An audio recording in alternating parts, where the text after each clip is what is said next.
जिस समय पर कोर्ट की तरफ से कोई रिस्ट्रिक्शन नहीं आया था कि नहीं आपको नहीं करना है, उस समय विजिट सभी लोगों ने किया। 117 का फिगर तो मैंने बोला है, 117 लोगों का, लेकिन 117 लोग साइंस सिटी छोड़ गए हैं। 117 लोगों में करीब 30 से 32 लोग साइंस सिटी के गए हैं, और 3 से 32 लोगों के ऊपर की जितनी संख्या आई है वो सारी संख्या मेरे पर्सनल कांटेक्ट के लोगों की है। और वो 1-1 लाख रुपए तो खाली लिया गया था कस्टमर से उसके यूनिट को होल्ड कराने के लिए। बाकी उसमें मैंने ये बोला था कि 30% आपको पेमेंट करना है। तो आप अगर देखा जाए तो 3000 के रेट से 900 रुपए पर स्क्वायर फीट, यानी अगर आप 1200 स्क्वायर फीट का बात करती हैं तो करीब 10-10.5 लाख रुपए लिया गया है। ये किस गधे ने कहा कि 1 लाख रुपए लिया गया है? और 10.5 लाख रुपए जो लिया गया है वो उस कंपनी के अकाउंट में लिया गया जिसके नाम पे प्रॉपर्टी है, और जिसके नाम प्रॉपर्टी है उसने उनका बिल्डर वायर बना के दिया है। उसके अंदर जो लीगल फॉर्मेलिटीज हैं, ईडीसी चार्जेस हैं, जीएसटी हैं, वो सब कस्टमर ने पे किया है। जिन्होंने सारी चीजें पे कर दी है उनको उनका बिल्डर वायर मिल गया है, और उनको अच्छे से पता है कि हाँ उनका बिल्डर वायर, इसकी रजिस्ट्री कब होनी, कैसे होनी है। जैसे सीसी होती है रजिस्ट्री हो जाएगी। वो अकेले खाली 117 कस्टमर हमारे, जिसमें से 30-32 कस्टमर साइंस सिटी के नहीं, 350 कस्टमर वहां पर हैं जो साइंस सिटी और मेरे अलावा बात की बचे। अगर 117 की मैं अपनी बात कर दूं तो 350 में 17 माइनस करिए तो 250 से ऊपर कस्टमर तो खाली डायरेक्ट के हैं उस प्रोजेक्ट में वर्धमान ग्रुप में। तो ये लोगों को कुछ अब मिलने वाला है नहीं मुद्दा। रात में जो इनके दिमाग में ख्याल आता है कि अरे अच्छा ऐसा हुआ होगा, ये 1-1 लाख वाला तो मिथ्या है इनके, उसमें 1-1 लाख नहीं है। आप बता दिए 10.5 लाख रुपए के आसपास दिया कस्टमर ने। साइज के हिसाब से जो साइज है उसका मल्टीप्लाई करके 900 के रेट से ये रेट लगा है, उसके ऊपर जीएसटी है, उसके ऊपर ईडीसी चार्जेस हैं, वो सारा कस्टमर पता है। और कस्टमर को जो है उसका प्रॉपर्टी मिलना है, कैसे मिलना, वो संतुष्ट है। वो खाली अकेले शाइन के कस्टमर नहीं, मेरे जो पर्सनल कस्टमर है 70 से ऊपर, वो मेरे कस्टमर हैं जिनका शाइन से कभी कोई लेन देना नहीं था। मेरे पर्सनल कांटेक्ट के लोग हैं जो यहाँ एनआरआईज हैं, इंडिया में उनका फैमिली है, परिवार है, उन्होंने भेजा, जाकर देखा लोगों ने प्रॉपर्टी, उन्हें पसंद आई, उन्हें लगा कि हाँ मेरी वजह से ये प्रॉपर्टी सस्ती पड़ सकती है, उन्होंने खरीदा है। और आज भी लोग कहते हैं जिस दिन से कोर्ट की तरफ से ये आदेश आया है कि ऐसा नहीं होने, उस दिन के बाद से शाइन के लोगों के लिए मैंने एकदम मना कर दिया है। कोई सवाल नहीं पर कोई बंदा शाइन का ले ले, आजमा के देख ले कोई आदमी शाइन का लाइव बात करके। आप 10 बार हमसे बात करी, हमने मना कर दिया आपको। और रही बात पर्सनल कांटेक्ट में, आज भी जाते हैं लोग। अभी कुछ दिन पहले की बात है, 5 फ्लैट हमने कराए हैं, एग्रीमेंट कराए हैं, लेकिन वो लोग हैं जिनका कहीं से कोई लेन देना शाइन से नहीं है, जिनका कहीं शाइन से कोई मतलब नहीं है। आज ही 8 फ्लैट का कॉन्ट्रैक्ट हो रहा है।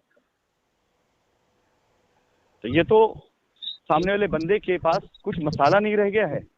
और रही बात जहाँ तक रजिस्ट्री की है, रजिस्ट्री चाहे वो वर्धमान ग्रुप के पुराने कस्टमर हों जो 2012-13 से पहले की मैं बात करता हूँ, 17-18 तक की मैं बात करता हूँ, वो लोग, चाहे वो शाइन के कस्टमर हो जिन्होंने अभी लिया 30-32 लोगों ने, और चाहे मेरे कस्टमर हो जो 70-72 कस्टमर हमारे हैं, और चाहे वो अभी जो बुक हो रहे हैं, चाहे वो वर्धमान के थ्रू हो रहे हो, चाहे किसी सेल्स टीम के थ्रू हो रहे हो, चाहे किसी के थ्रू हो रहे हो, वो सारे के सारे लोग रजिस्ट्री तभी होगी जब सीसी होगी बिल्डिंग की। और सीसी मोस्ट प्रोबेबली मेरे ख्याल से फरवरी में हो जाएगी, ना तो मार्च में तो हो ही जाना है। सीसी का मतलब होता है कंप्लीशन सर्टिफिकेट, यानी बिल्डिंग के जो बेसिक वो हैं सर्विसेज हैं, जैसे लिफ्ट हो गया, इलेक्ट्रिसिटी हो गया, जनरेटर हो गया, ड्रेनेज हो गया, जब ये सब काम करने लग जाता है तब वेरीफाई हो जाता है, तब जो है उसके सीसी के लिए अप्लाई किया जाता है। आज की तारीख में लिफ्ट सब आके लग रही वहां पर, प्रॉब्लम मान चलिए कि फरवरी में हो जाएगा तो फिर खत्म। तो अब देखिए मुद्दा में अच्छा हुआ, मतलब ये आज मुद्दा उठाया ऐसे लोगों ने, और जहां तक आवाज जाए उनको समझ में आना चाहिए कि इनके पास अपना खुद का कोई मुद्दा नहीं होता है। 117 का फिगर तो मैंने बोला है, 117 मैंने बोला है।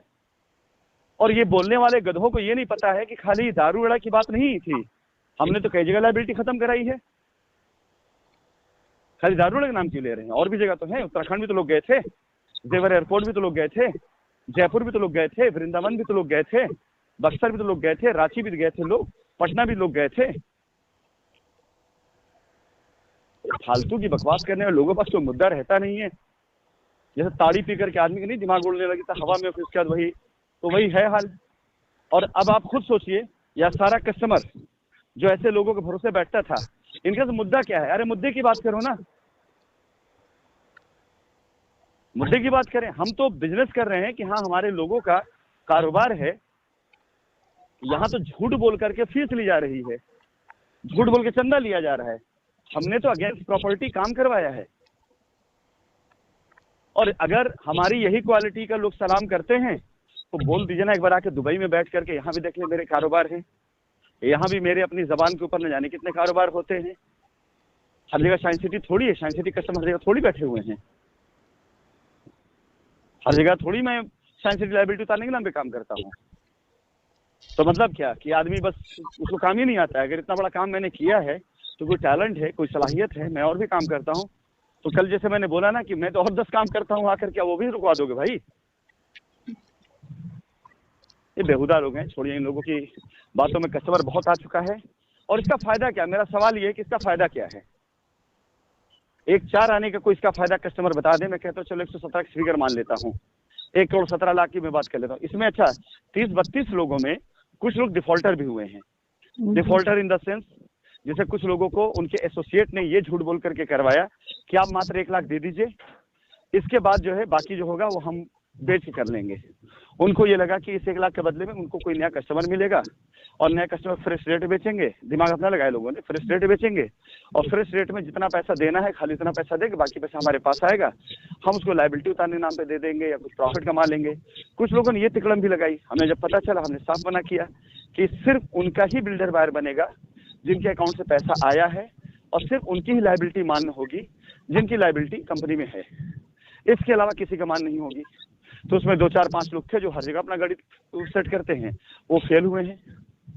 उनको साफ साफ कह दिया गया, नोटिस इशू कर दी गई है कि आपका बाकी पैसा जमा करें, अदरवाइज आपका ये फॉरफिचर चला जाएगा। उनसे पैसा नहीं लिया गया, उनके 1 लाख के ऊपर पैसा जमा करना चाह नहीं जमा किया गया कि नहीं साहब, सिर्फ हमको वही बंद देखा जिसके अकाउंट से पैसा आया है, उसी की लायबिलिटी होनी चाहिए। और ये बात मैंने कई बार कही है, आपने ध्यान दिया होगा, बोली है, कई बार बोली है।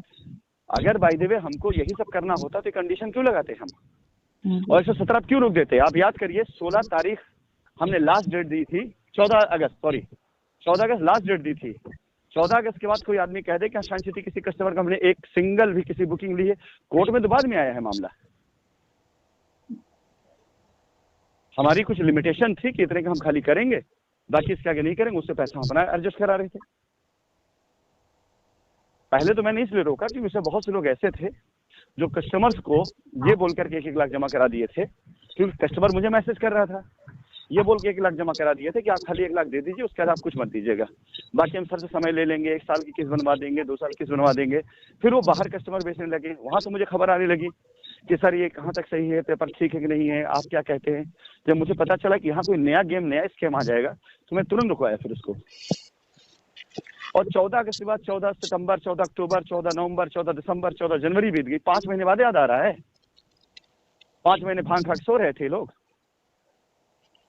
क्योंकि 5 महीने इनका मुद्दे जो थे वो सब उखाड़ चुके हैं।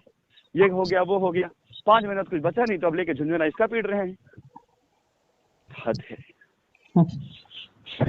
चलिए खैर, ऐसे पागलों के उसके ऊपर हम अगर पागल होने के तो हो चुका है, मजा लेने के टाइम है। ऐसे पागलों की पागलपंती मजा लीजिए अब जो है। अभी और भी बहुत से नए डेवलपमेंट हुए जो भी मैं नहीं बताऊंगा, लेकिन सामने आएगी कुछ दिन के बाद जो है, इन सब की पागलपन पराकाष्ठा पे और जाएगी। अब होना शुरू हो गया ना ऐसी चीजें।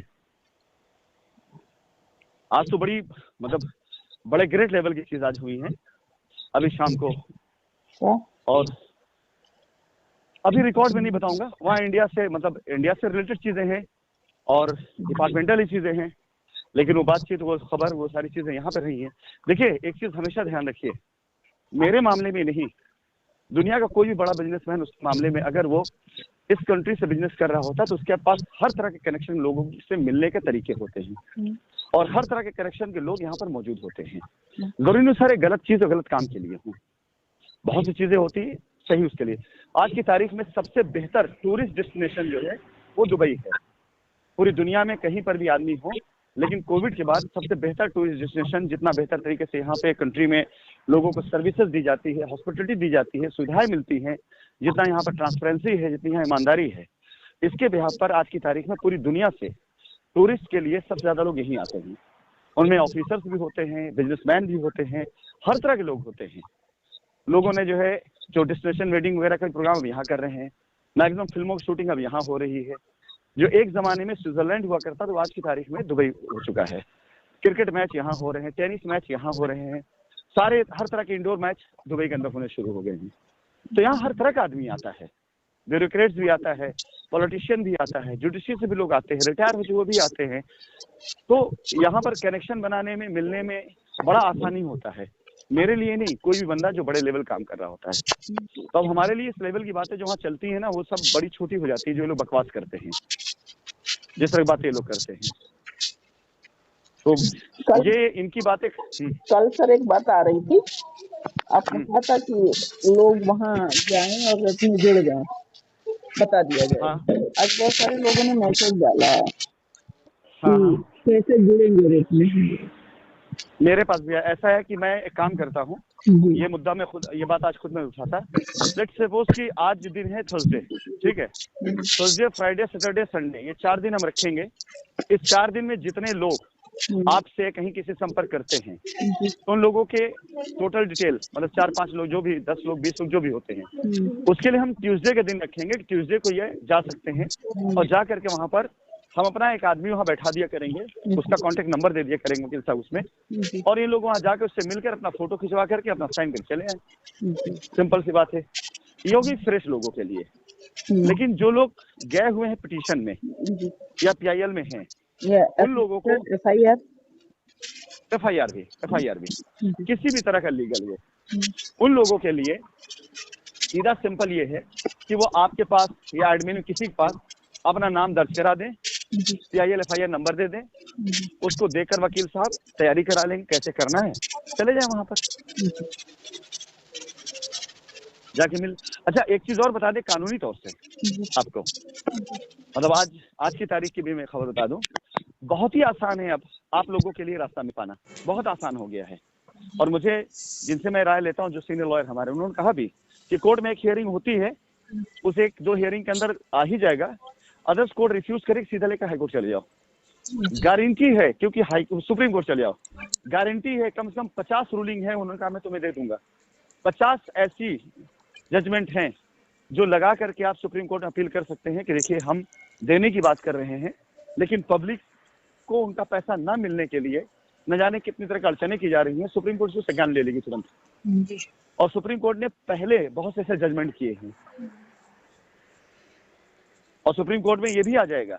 और अगर ये आ गया तो ये कंपनी के लिए बहुत अच्छा हो जाएगा और हमारे बहुत से कस्टमर के लिए बहुत अच्छा होगा। लेकिन वो कस्टमर जो फालतू के FIR, उनसे बहुत बुरा हो जाएगा कि अगर मैं सुप्रीम कोर्ट में एक सर्टेन अमाउंट जमा कर दूं कि ऐसा है कि सारे केस को जैसे एज इट इज वहां रख के सबकी जांच की जाए कि ऐसा क्यों किया गया, ये सर्टेन अमाउंट में डिपॉजिट कर रहा हूँ गारंटी के तौर पर, और अगर निकलता है वो परसेंटेज होगा, क्योंकि अभी तक एजेंसी ने कुछ भी रिपोर्ट नहीं दिया है। और अगर ये 30-35 करोड़ रुपए की रिपोर्ट को, उसको मैं मान लूं कि भाई अब तक जो दिया मैं उसको लगा सकता हूँ ना कि अब तक इन्होंने इतना ही दिया है कि 30-35 करोड़ के आसपास का, और लगाकर उसका मात्र 10% में जमा कर दूं, 6-7% जमा होता है, वो मैं जमा कर दूं, जमा करके सारी प्रोसीडिंग में रुकवाने की अपील डाल दूं, और 2.5-3 करोड़ के अंदर पूरा काम हो जाएगा ये। उसके बाद फिर सुप्रीम कोर्ट अगर आदेश दे देती है ना कि सारी रिपोर्ट की जांच कीजिए, सब जांच कीजिए, बहुतों की हवा खराब हो जाएगी। और मैं बस इंतजार कर रहा हूँ हाईकोर्ट का, खाली ये हाईकोर्ट में सुनवाई हो, मालिक करे कि जजमेंट आ जाए, मालिक करे सब हो जाए। अदर्स हाईकोर्ट क्या करेगी, रिजेक्ट करेगी, मैं अगला कदम ये उठाऊंगा। आज ये मुझे मिला है ब्रह्मास्त्र कि मैं सुप्रीम कोर्ट में जाकर यहाँ से रिजेक्ट होती है तो एक गारंटी जमा करके, और मैं कोर्ट के अंदर बाकायदा आसिफ की तरफ से उनका पासपोर्ट सरेंडर करा करके, पूरा फैमिली सरेंडर करा करके हम ये अपील करवा देंगे। उसका जानती हैं, बच्ची खुशी उम्मीद भी ऐसे कस्टमर खत्म हो जाएगी जो आज की तारीख में ये चाह रहा है कि बगैर लड़े हुए हमारा पैसा अगर यहाँ वहाँ कहीं गया तो कंपनी हमें पैसा दे दे। सर इसमें सारे कस्टमर की तो गलती नहीं है, सबकी बलि क्यों चढ़ा दी? नहीं, मैं एक बात कह रहा हूँ, मैं कहाँ करने जा रहा हूँ, मैंने ये कहा ना हाईकोर्ट कर देगी ये काम, कस्टमर साथ खड़ा हो जाएगा, हाईकोर्ट क्यों नहीं करेगी? अब जैसे वाहियात इंसान ने आज ये डाल रहा है दारू वेड़ा वगैरह की सबका कर रहा है, अरे इससे सवाल करे ना कि अरे भाई इससे मेरी लाइबिलिटीज क्या लेना है, तुझे दारू वेड़ा खाली दिख रहा है, मेरे पास 50 ऐसे प्रोजेक्ट मैं कर रहा हूँ, नहीं कर रहा हूँ इंडिया में बाहर कर रहा हूँ। एक चीज और सर पूछना चाहेंगे कि हाँ, वैसे तो मैं बहुत सारे कस्टमर को पर्सनली जवाब दे चुकी हूँ कि मान लीजिए रिट में 10, 20, 50, 100 लोग हों या 4 लोग हों, कोर्ट आदेश करती है तो कस्टमर जो कह रहा है, जिसको समझ में ये आ रहा है कि ऐसा तो नहीं वो आदेश आएगा तो जो रिट में गए उन्हीं के लिए वैलिड होगा या सबके लिए होगा? नहीं नहीं नहीं, सबके लिए होता है, सबके लिए होगा, सबके लिए होगा। बस ये है कि उन लोगों को ग्राउंड बना करके, जी उन लोगों को जो लोग रिट में गए हैं सारे, उसमें ऐसे नहीं आदेश आएगा। जी जी कोर्ट आदेश करेगी, कोर्ट ये कहेगी, आदेश करेगी कि इसको ध्यान समझ लीजिए, समझाइए भी। जी आदेश का मतलब ये नहीं हो कि आज आदेश हुआ और कल ही आपका वो हो जाएगा। कोर्ट आदेश ये करेगी कि जितने भी लोग हैं जिनके पास उनके ट्रांजैक्शन के प्रूफ हैं, जी वो सारे के सारे लोग लाकर अपना ट्रांजैक्शन प्रूफ जमा करें। जी मीडिएशन के लिए एक वो बना दिया, मेडिसिन सेंटर बना दिया जाएगा। जी इसमें कोर्ट का आदमी होगा, कंपनी का आदमी होगा और कस्टमर के लोग होंगे। जी इसे ध्यान समझिए, मैंने पहले भी आपसे कहा हुआ है। नहीं कहा ये तो 3 है, पार्टी लेकिन अब होगी। पर्सनली लोग जब ज्यादा पूछ रहे हैं तो हमने सोचा आज रिमाइंडर डलवा दें तो वो बार बार मैं उनकी बता देता शंका हूँ, खत्म हो जाए। जी मैं बताता हूँ। तीनों तरह के लोग, तो जो लोग रिट में गए हैं वो ग्राउंड रहेंगे, मतलब इनके ग्राउंड, इन्हीं में से लोगों को चुना जाएगा जो मीडिएशन में आएंगे। जी ठीक है कि हाँ, ये सारे लोग जो है इसमें आकर के, इन लोगों में से 5 लोग 7 लोग जो भी वो चुने जाएंगे कमेटी के लिए। जी कोर्ट की तरफ से होंगे, कंपनी तरफ से आदमी होंगे। जी अब वहां पर कोर्ट जो है टाइम देगी, समय सीमा देगी जी कि अगले 3 माह के अंदर या अगले 6 माह के अंदर अगर शाइन में आपका किसी प्रकार का कोई भी पैसा है, कोई भी लाइबिलिटी है, तो कृपया अपने दस्तावेज लेकर के संपर्क करें। जी ये सबको नोटिस भी इशू हो जाएगी और ये प्रेस विज्ञप्ति भी आ जाएगी। जी इसके बाद जितने लोग उस दिए गए समय सीमा के अंदर, जो रिट में नहीं है उनकी बात कर रहा हूँ, जो रिट में है उनको भी अपना पेमेंट प्रूफ देना पड़ेगा। वहां पर फिर कोर्ट नहीं लेगी, बोली वहां रहेगा। सबको ला करके अपने अपने पेमेंट प्रूफ, अपना क्लेम वहां पे खड़ा करना होगा कि भाई मेरा ये पेमेंट प्रूफ है, मेरा ये क्लेम है। उस टाइम पर कंपनी की तरफ से जो बंदा होगा वो ऑथराइज होगा उस पेमेंट को वेरीफाई करने के लिए जी कि हाँ ये पेमेंट हमें आई है, अकाउंट में आई है या कहीं किसी तरह से, तो कंपनी के पास वो होगा कि उसको ऑथराइज, वो ऑथेंटिक करे कि हाँ ठीक है। बाय द वे उसमें एक लाइन और जोड़ दूं, बाय द वे कोई पेमेंट ऐसी है जो ये कहती है कि हाँ हमने अकाउंट में दिया, बट कंपनी का बंदा नहीं मानता उसको, तो उस कस्टमर के पास कोर्ट का रास्ता खुला होगा कि जाकर कोर्ट में साबित करके, सिद्ध करके लेकर के आए कि भाई हमने तो पैसा दिया था। मैं इसलिए बोल रहा हूँ कि बहुत से लोगों का ये आएगा सवाल कि हमारा पेमेंट प्रूफ खो गया है, हमारी कुछ चीज खो गई है, उसके लिए हम एलिजिबल नहीं होंगे उनको हाँ करने के लिए। हाँ, कोई ऐसी चीज जिसमें उनका पेमेंट प्रूफ नहीं है और कंपनी कहती है कि ऑन बिहाफ कंपनी हाँ इस चीज कंसिडर किया जाए क्योंकि इनको हम जानते हैं, तो चीज उसको कंसिडर की जाएगी।